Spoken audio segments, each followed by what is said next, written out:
ضلع نور عهدیداران او زما خصوصا د متنو د علاقې مشرانو عزتمندو السلام علیکم. زه ټولو کې اول خو د خپل څخه او د قومي وطن پارټۍ د ټولو کارکونانو ډلهخه د ټولو ملګرو ډلهخه هغه عزتمند مشران چې کوم نن موږ سره په قومي وطن پارټۍ کې شامل شو د هغوی شکریه مې ادا کوم او هرکلی مو ته وایم. په هغې کې خصوصا منیر خان، بادر جهان، حاجي ظهور خان،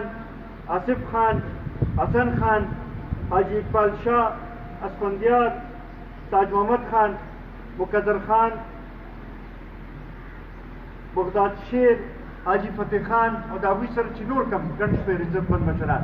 موږ سره په قومي وطن پارټۍ کې شامل شو. هغوی ته زه هرکلی هم وایم او دا یقینداري ورله ورکوم چې هغوی یو صحیح فیصله کړې ده. زه د مهرګل صاحب او ستاسو ټولو ډېر زیات مشکور یم چې ډېر په لږ تنګ وخت کې مونږ دا پروګرام کېښودلو او دومره په ګڼ تعداد کې تاسو راغلی او مونږ هم دا عزت راکړو د کوم د مینې او د اخلاص اظهار هم وکړو. ستاسو دا مینه ستاسو دا اخلاص چې دی دا به زه همیشه همیشه یاد ساتم. عزتمندو ما نه مخکې اسرار باچا هم خبرې وکړې او ډاکټر صاحب هم خبرې وکړې. که موږ وګورو نو تحریک انصاف دې قوم سره ډېرې وعدې کړې وې، ډېرې خبرې کړې وې او ډېرې دعوې کړې وې. زمونږ په صوبې کې 8 کاله د حکومت وشو او په ټول ملک کې چې دی تقریبا 3 کاله پوره شوي. د اقتدار نه مخکې دوی د نوې پاکستان جوړولو خبره یې کړې وه، د 1 کروڑ نوکرو ورکولو خبره یې کړې وه، د 50 لکه کورونو جوړولو خبره یې کړې وه، د نوې پاکستان جوړولو خبره یې کړې وه، د مدینې د ریاست بنیاد ایښودلو خبره یې کړې وه. خو که موږ وګورو نو نن په دغې ټولو خبرو کې موږ ته یو خبرې باندې هم عمل نه ښکاري. صرف په یو خبرې باندې عمل اوسه پرې شوی دی. که ستاسو خیال وي د عمران خان به چې کله درنه په اسلام آباد کې ورکړې وه یا د هغې نه مخکې یا د هغې نه پسته چې کومې جلسې کړې وې نو ته به دا وې چې یاره مونږ سونامي یو او مونږ به سونامي راولو. سونامي څه ته وایي؟ تباهي ته وایي. که نن تاسو وګورئ 3 کاله په ټول پاکستان کې او 8 کاله زمونږ په صوبې کې د دې ټوله نتیجه چې ده هغه د ګرانۍ په شکل کې سونامي راغلې ده، د بېروزګارۍ په شکل کې سونامي راغلې ده، د بجلی په قیمتونو کې اضافې په شکل کې سونامي راغلې ده، د پټرولو د ډیزلو قیمتونو په اضافې کې په شکل کې سونامي راغلې ده. هر یو کور یې متاثره کړی دی. هر یو کور نن چې دی هر یو کس په خپل ځای باندې په دې سوچ باندې ناست دی چې یاره زه به د خپل بچو له 2 وخته روټۍ څنګه را پیدا کوم، ځان له به روزګار څنګه دغه کوم چې مزدوري وکړم، څه روزګار وکړم او خپل دا کور چې دی دا وچلوم. دې عمران خان وې چې زه به قرضې نه اخلم، زه به کشکول ماتوم او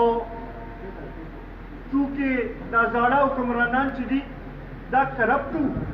نو دوی ځکه قرضې اخیستلې چې دوی به کرپشن کوم. نن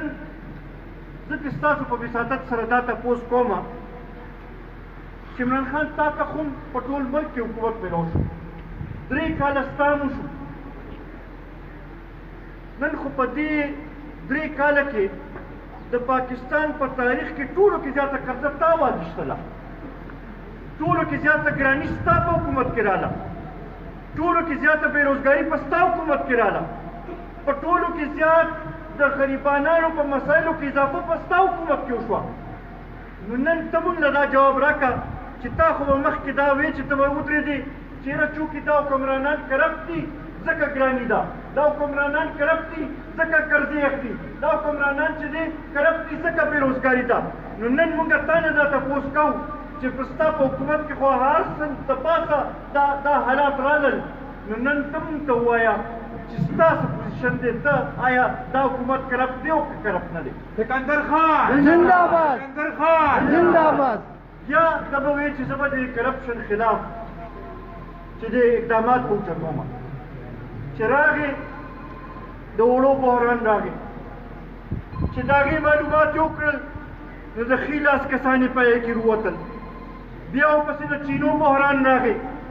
چې د هغې تحقیقات یې وکړو نو د ګس لاس کسان چې ورسره ناست وو د هغوی نومونه پکې رالل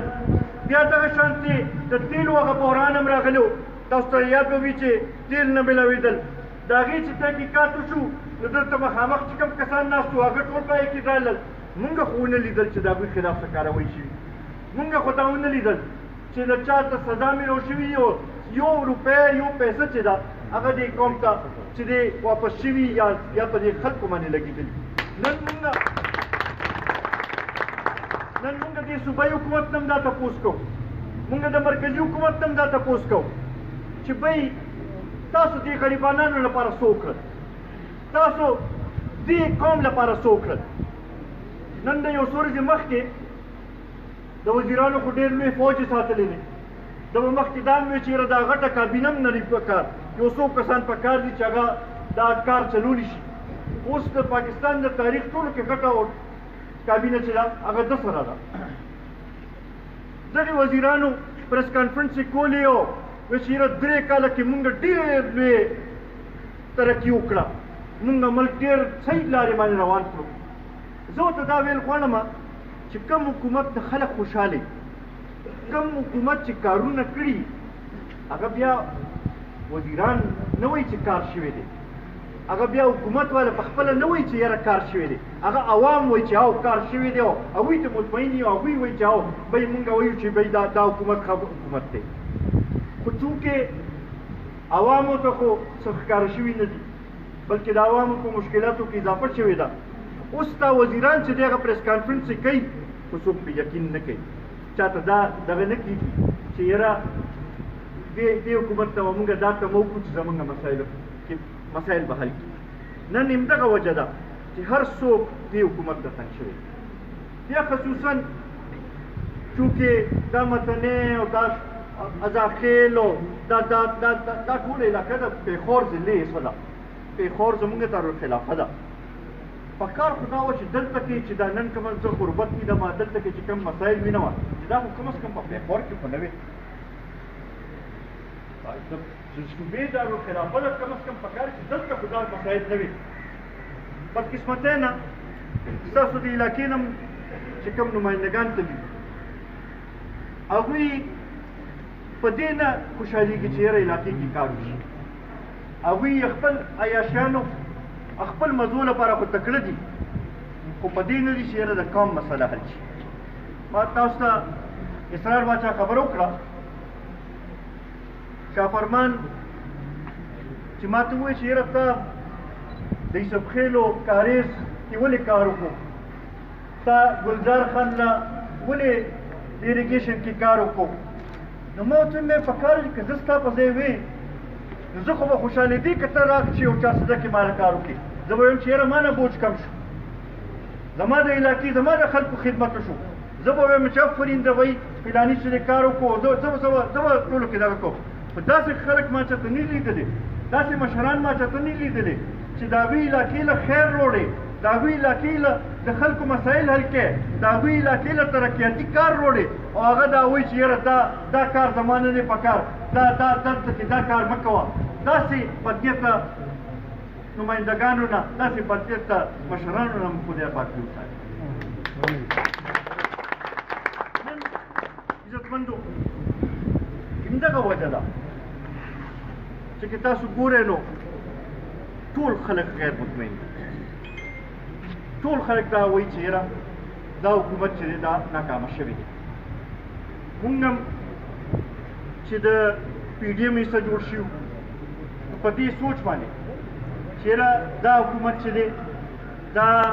د دانځۍ په نتیجه کې راغلی دی دا د چاپزور په نتیجه کې راغلی دی د عوامو په ووټ په ذریعه نه دی راغلی او همدغه وجه ده چې نن هغوی د خلکو مسایلو طرف ته توجه نه ورکوي هغوی د بل چا خوشحالولو کوشش کوي لګیا دي د ادارو خوشحالولو کوشش کوي خو د عوامو خوشحالۍ طرف ته توجه نه ورکوي نن سهار هم که تاسو کتلي اخبار کې 15 روپۍ پټرول نور ګران شو دا کم ځای ته قیمتونه ورسېدل دا بجلی قیمتونه کم ځای ته ورسېدل دا به د کم ځای نه دا خلک پوره کوي به او وروسته زه ګورو نو په دې کې اضافه کېږي لګیا ده عمران خان صاحب وایي زه په دې نه پوهېږم چې دا ګراني کم ځای نه راځي زه ورته ښیم چې عمران خان صاحب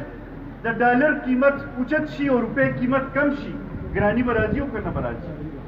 چې د بجلی قیمت ګران شي نو ګراني به راځي او که نه به راځي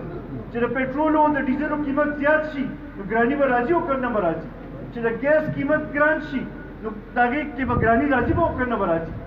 دا ټول ګراني چې ده دا ستا د فیصلو ستا د نااهلۍ ستا د IMF د هر شرط منلو په شکل کې دې قوم باندې نازل شوې ده د دې قصوروار چې دی نور هېڅوک نه دي دا امتې او د دې بدل چې دی دا قوم به تا نه را روان وخت کې اخلي به د ووټ په شکل کې به تا نه یا زه خو چې زه ټول نظام ټیک کړم د بجلی نظام ټیک شو لوډ شیډینګ کې اضافه وشوه که ونه شوه کوم یو شی تاسو ماته وایئ چې صحیح چي هر شی ګران هغه نور خو پرېږدی دا هم چېرته نه اورېدلې چې ملازمت هم چې دی سرکاري ملازمت چې دی چې یو ګریډ په 1 لک روپۍ باندې خرڅ دا هم چېرته نه اورېدلې دا هم په دې حکومت کې شروع نو مونږ په کم خبرې باندې عمران خان تا ته وایو چې تا د دې قوم خدمت کړی دی یا ستا په کم خبرې باندې تعریف وکړو عزتمندو دا تاسو ته مونږ تسلي راکړو چې که نور څوک ستاسو تپوس کوي او که نه کوي قومي وطن پارټي به تاسو لپاره اواز به مو اوچتوي ستاسو خدمت به هم کوي به او که ضرورت راغی نو د وینې قرباني به ورکوو خو تاسو ته خان سکندر خان خان سکندر خان شهید وطن حیات محمد خان شیرپو زما خیال دی د هغه نوم هر څوک دلته کې پېژني او څنګه چې هغه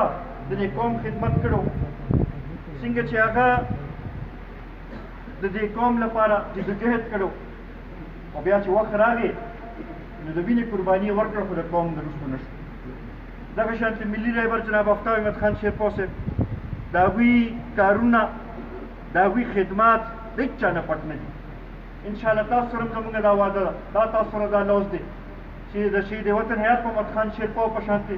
د ملي رهبر جناب آفتاب احمد خان شیرپو په شانتې ستاسو خدمت به کوو به او هغې پورې به په ارام نه کېږو څو پورې چې تاسو نه ویلې چې یاره واقعي ده چې تاسو د دې قوم خدمت وکړئ زه دلته کې ناست ټولو مشرانو ته زما دا درخواست دی چې ګورئ محکم تاسو ANP له هم ورکړه د پیپلز پارټۍ حکومت هم تاسو کتلې د مسلم لیگ حکومت هم تاسو کتلې د نورو خلکو حکومتونه هم تاسو کتلي راځئ یو ځل په دې خپل پښتون مشر باندې راځئ چې اتفاق وکړو دا موقع جناب آفتاب احمد خان شیرپو له ورکړو دا تاسو ته مونږ تسلي راکوو چې تاسو کوم چې اعتماد دی هغې ته به مونږ ټیسټ نه رسوو انشاءالله ستاسو مسایل به حل کوو د شهید وطن حیات محمد خان شیرپو سره ډېر زاړه ملګري دلته کې ډېر هغه سره ملګري